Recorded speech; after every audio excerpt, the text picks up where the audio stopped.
കൂട്ടുകാരെ, നിങ്ങൾക്ക് എല്ലാവർക്കും പുതിയൊരു വീഡിയോയിലേക്ക് സ്വാഗതം. നമ്മളെല്ലാവരും വെയിറ്റ് ചെയ്തിരുന്ന SBIയുടെ ക്ലർക്കിൻ്റെ നോട്ടിഫിക്കേഷൻ വന്നിട്ടുണ്ട്. നോട്ടിഫിക്കേഷനിൽ എടുത്ത് പറയേണ്ട കുറച്ച് കാര്യമാണ് ഇപ്പോൾ ജസ്റ്റ് നോക്കാൻ പോകുന്നത്. നമ്മുടെ ഓൺലൈൻ ആപ്ലിക്കേഷൻ തുടങ്ങുന്നത് ഡിസംബർ 17 തൊട്ട് ജനുവരി 7 വരെയാണ്.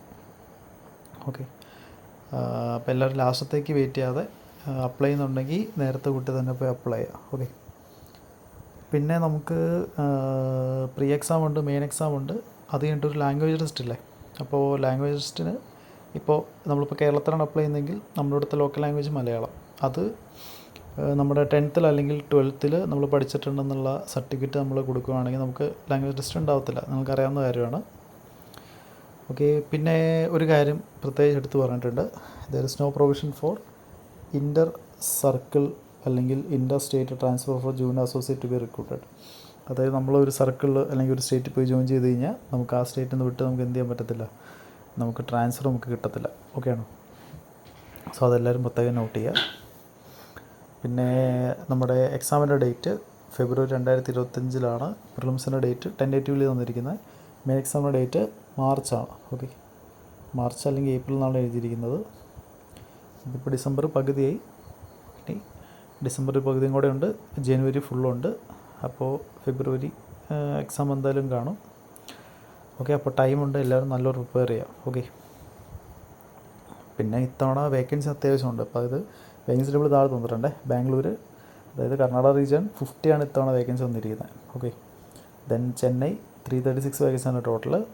ദെൻ കേരളം 426 കേരളത്തിൽ വേക്കൻസി. അപ്പോൾ നമ്മൾ കുറേ വർഷങ്ങളായിട്ട് കാണാറിലാണ് നമുക്കിവിടെ കേരളത്തിൽ വേക്കൻസി ഭയങ്കര കുറവായിരുന്നു. പക്ഷേ ഇത്തവണ നല്ല വേക്കൻസി ഉണ്ട്. ഓക്കെ, വേക്കൻസി കൂടുതലായതുകൊണ്ട് കോമ്പറ്റീഷൻ കുറവായിരിക്കും, അങ്ങനെയല്ല. ഓക്കെ, കോമ്പറ്റീഷൻ നല്ലപോലെ ഉണ്ടാവും കേരളത്തിലായതുകൊണ്ട്. ഓക്കെ, ബാക്കി കാര്യങ്ങൾ നോക്കാം. അപ്പോൾ അത്യാവശ്യം വേക്കൻസി ഉണ്ട്, നല്ലൊരു ഓപ്പർച്യൂണിറ്റിയാണ്. എല്ലാവരും ഇത് മാക്സിമം യൂട്ടിലൈസ് ചെയ്യാം. ഓക്കെ, ദെൻ ഏജ് ലിമിറ്റ്, ഏജിൻ്റെ ഡേറ്റ് പറഞ്ഞിരിക്കുന്നത് 1/4/2024. അതായത് ജനുവരി, ഫെബ്രുവരി, മാർച്ച്, ഏപ്രിൽ 1 28 വയസ്സ് 28 വയസ്സ് കഴിയരുതെന്നാണ് പറഞ്ഞിരിക്കുന്നത്. ഓക്കെ, ദെൻ ഏജ് നിങ്ങൾ നോക്കുക, 2028 പറഞ്ഞിരിക്കുന്നത്. ഈ ഡേറ്റ് ശ്രദ്ധിക്കണേ. ഈ ഡേറ്റിൽ നമുക്ക് 28 വയസ്സ് മേളിലായിരിക്കരുത്. 28 വയസ്സിന് മേളിൽ നമുക്ക് ഏജ് ഉണ്ടായിരിക്കരുത്. ഓക്കെ, ദെൻ ഏജ് റിലാക്സേഷൻ തന്നിട്ടുണ്ട്. OBCക്ക് 3 years റിലാക്സേഷൻ ഉണ്ട്. ദെൻ SC/ST 5 years ഉണ്ട്. കാറ്റഗറീസ് ഉണ്ട്, നോക്കിക്കോണേ. പിന്നെ ഇവിടെ ട്രെയിൻഡ് അപ്രൻറ്റീസിൻ്റെ കാര്യം എഴുതിയേക്കുന്നുണ്ടോ.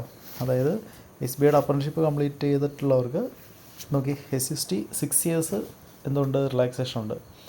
OBC 4 years, ജനറൽ EWSലുള്ള കാറ്റഗറിയിലുള്ള സ്റ്റുഡൻസിന് 1 year എന്തുണ്ട്, ഏജ് റിലാക്സേഷൻ ഉണ്ട്. സോ അപ്രൻറ്റിഷിപ്പ് ചെയ്തിട്ടുള്ളവരെ അത് അറിയിക്കുക. ഓക്കെ, ദെൻ ചെയ്തിട്ടുള്ളവർക്ക് അറിയായിരിക്കും. ഓക്കെ, പിന്നെ ദെൻ അപ്രൻറ്റിഷിപ്പിൻ്റെ കുറച്ച് കാര്യങ്ങൾ ഇവിടെ തന്നിട്ടുണ്ട്. അതായത് ഇവരുടെ ഡേറ്റ് തന്നിരിക്കുന്നത് നോക്കി, on or before November 30 November 2024 നവംബറിന് മുമ്പ് അപ്രൻറ്റിഷിപ്പ് കംപ്ലീറ്റ് ചെയ്തിട്ടുള്ളവർക്കാണ് ഇതിന്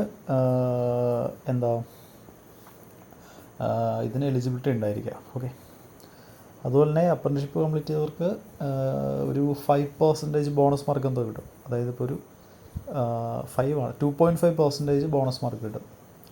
അതായത് ഇപ്പോൾ ഒരു 100 മാർക്കിൻ്റെ എക്സാം ആണെങ്കിൽ നമുക്ക് 2.5 മാർക്ക്.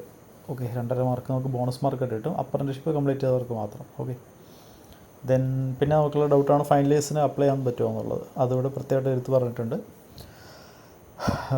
ഫൈനൽ ഇയർ എക്സാം എഴുതിക്കൊണ്ടിരിക്കുന്നവർക്ക് എന്ത് ചെയ്യാൻ പറ്റും, ഫൈനൽ എക്സാം എഴുതിക്കൊണ്ടിരിക്കുന്നവർക്കും ഇത് അപ്ലൈ ചെയ്യാൻ പറ്റും.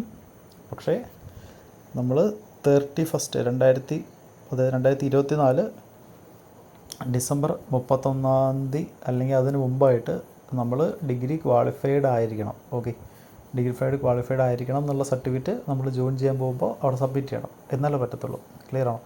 ഡേറ്റ് ശ്രദ്ധിക്കണേ. ഫൈനൽ ഇയേഴ്സിന് പറ്റും എന്ന് പറഞ്ഞിട്ട് എന്ത് ചെയ്യരുത്, ഫൈനൽ ഇയേഴ്സിന് പറ്റും പക്ഷേ ഇവർ ഡേറ്റ് തന്നേക്കുന്നുണ്ടോ. ഓക്കെ, ആ ഡേറ്റ് അനുസരിച്ച് നോക്കിയിട്ട് വേണം നമ്മൾ എന്ത് ചെയ്യാനായിട്ട്, അപ്ലൈ ചെയ്യാനായിട്ട്. ക്ലിയർ? അപ്പോൾ ഈ നിങ്ങൾ എന്ത് ഡൗട്ട്സ് ആണെങ്കിലും നോട്ടിഫിക്കേഷൻ പ്രോപ്പറായിട്ട് വായിച്ചു പോകുക. അതിനുശേഷം മാത്രം എന്ത് ചെയ്യുക, ഡിസിഷൻസ് എടുക്കുക. ഓക്കെ, നിങ്ങളിപ്പോൾ അവരും പറയുന്നത് കേട്ട് അതും തീരുമാനിക്കരുത്. പ്രോപ്പറായിട്ട് നോട്ടിഫിക്കേഷൻ വായിച്ചു നോക്കുക. ഓക്കെ, ദെൻ പിന്നെ ഇതിൽ എടുത്ത് പറയാനുള്ളത് ഏജിൽ. ഓക്കെ, എക്സാം പ്രൊസീജിയർ നോക്കാം. പ്രീ എക്സാം നിങ്ങൾക്കറിയാം, 100 mark 100 question 60 minute. Maths English reasoning മാത്രമേ ഉള്ളൂ. 20 മിനിറ്റാണ് ടൈം വരുന്നത്. ഓക്കെ, ഇംഗ്ലീഷിൽ 30 ക്വസ്റ്റ്യൻ 30 മാർക്ക്, മാത്സും റീസണിങ്ങും 35 ക്വസ്റ്റ്യൻ വീതം. ഓക്കെ, അടുത്തത് മെയിൻ എക്സാമിന് QA, reasoning, English, general awareness. Separate ആണ് ടൈമിങ്.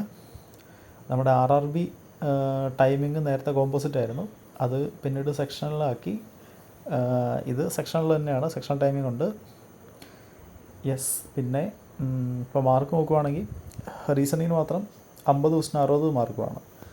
അതിനകത്തൊരു 10 ക്വസ്റ്റിന് 2 മാർക്ക് വീതം ഉണ്ടാവും. ഓക്കെ, അതായത് ബാക്കി എല്ലാത്തിനും ഓരോ ക്വസ്റ്റിന് 1 മാർക്ക് വീതവും, റീസണിങ്ങിന് മാത്രം ഒരു 10 ക്വസ്റ്റിൻ 2 മാർക്ക് വീതം ഉണ്ടാവും. ഓക്കെ, ദെൻ അപ്പോൾ ആ മാർക്ക് കൂടുതലുള്ള ക്വസ്റ്റ്യൻസ് സോൾവ് ചെയ്യാൻ പറ്റുവാണെങ്കിൽ അത്ര മാർക്ക് നമ്മുടെ കയ്യിലിരിക്കും. ക്ലിയർ. പിന്നെ നമ്മുടെ അപ്രൻറ്റീസസിൻ്റെ കാര്യം പറഞ്ഞാൽ ട്രെയിൻഡ് അപ്രൻറ്റീസസിന് 2.5% mark of maximum mark bonus മാർക്കായിട്ട് കിട്ടും. Okay, yes. അതായത് 200 മാർക്കിൻ്റെ എക്സാം ആണെങ്കിൽ നമുക്ക് 5 മാർക്ക് ബോണസായിട്ട് കിട്ടും. Okay, date നോക്കിക്കോണേ. നവംബർ 30 ഈ വർഷം നവംബർ 30 മുമ്പായിട്ട് കംപ്ലീറ്റ് ചെയ്തവർക്കാണ് ഇതിന് ക്വാളിഫൈഡ് ആയിരിക്കുക. ഓക്കെ, പിന്നെ നമ്മുടെ ഫൈനൽ ലിസ്റ്റ് കഴിഞ്ഞിട്ട് ഒരു വെയിറ്റിംഗ് ലിസ്റ്റിൻ്റെ കാര്യം പറഞ്ഞിട്ടുണ്ട്. ഓക്കെ, ക്വാർട്ടർലി ബേസിസിലാണ് ഈ വെയിറ്റിംഗ് ലിസ്റ്റിൽ നിന്ന് റിലീസ് ചെയ്യുന്നത്. ഓക്കെ, ദെൻ ഓക്കെ, ഈ വെയിറ്റിംഗ് ലിസ്റ്റിന് 1 ഇയർ വാലിഡിറ്റി ഉണ്ടാവും. ഓക്കെ, അതായത് ഇപ്പോൾ ജോയിൻ ചെയ്തവർ ഇങ്ങനെ റിസൈൻ ചെയ്യുമോ അല്ലെങ്കിൽ അവർ ജോയിൻ ചെയ്യാണ്ടിരിക്കുകയൊക്കെ ചെയ്യുവാണെങ്കിലാണ് നമ്മുടെ ഈ ലിസ്റ്റിൽ നിന്ന് ആൾക്കാരെ എടുക്കുക. ഓക്കെ, ദെൻ എടുത്തു പറയേണ്ട കാര്യങ്ങൾ മാത്രമാണ് പറയുന്നുള്ളൂ. നിങ്ങൾ നോട്ടിഫിക്കേഷൻ പ്രോപ്പറായിട്ട് വായിച്ച് നോക്കണം. നോട്ടിഫിക്കേഷൻ ഉള്ള ലിങ്ക് നിങ്ങൾ നേരെ SBയുടെ സൈറ്റിൽ കയറുക, കരിയർ അല്ലെങ്കിൽ SBയുടെ സൈറ്റിൽ കയറുക. ഏറ്റവും മേളിൽ തന്നെ ഈ കരിയർ അല്ലെങ്കിൽ കറണ്ട് നോട്ടിഫിക്കേഷൻ എന്ന് പറഞ്ഞിട്ട് ലിങ്ക് ഉണ്ടാവും. അതിനകത്ത് ഡൗൺലോഡ് ലിങ്ക് ഉണ്ടാവും. ഓക്കെ, ഞാൻ എന്തായാലും ഡൗൺലോഡ് ലിങ്ക് എന്തായാലും ഇട്ടേക്കാം. ഇനി ഫീ എന്ന് പറയുന്നത് SC ST PWBD ex service disable ex service ഇവർക്കൊന്നും എക്സാം ഫീ ഇല്ല. ജനറൽ OBC EWC കാറ്റഗറിയിലുള്ള സ്റ്റുഡൻസിന് 750 ആണ് ഫീ വന്നിരിക്കുന്നത്.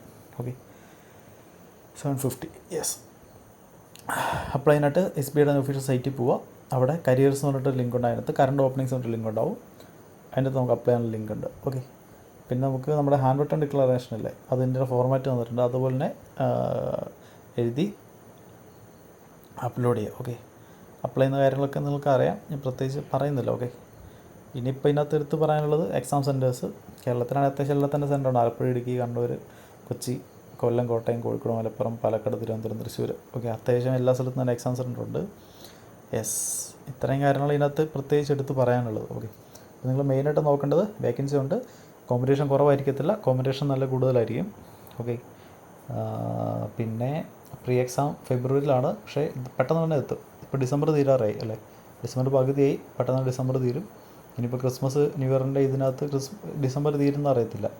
അതുകൊണ്ട് ജനുവരി പെട്ടെന്ന് തന്നെ തീരും. ഫെബ്രുവരി ആദ്യം തന്നെ മിക്കവാറും എക്സാം ഉണ്ടാവും. ഓക്കെ, അപ്പോൾ ടൈം കളയാതെ എല്ലാവരും പ്രിപ്പറേഷൻസ് ഇങ്ങനെ ലാഗായിട്ടിരിക്കുകയാണെങ്കിൽ വേഗം തന്നെ തുടങ്ങുക. അതിൻ്റെ കൂടെ തന്നെ മെയിൻസിൻ്റെ പ്രിപ്പറേഷൻ നടക്കണം. മെയിൻസ് ലെവൽ എല്ലാ സബ്ജക്റ്റും മെയിൻസ് ലെവലും കൂടെ പ്രിപ്പയർ ചെയ്ത് പോവുക. ഓക്കെ, അപ്പോൾ അത്രേ ഉള്ളപ്പോൾ എല്ലാവർക്കും ഓൾ ദി ബെസ്റ്റ്. നമുക്ക് മറ്റൊരു വീഡിയോ കാണാം. Okay, thank you.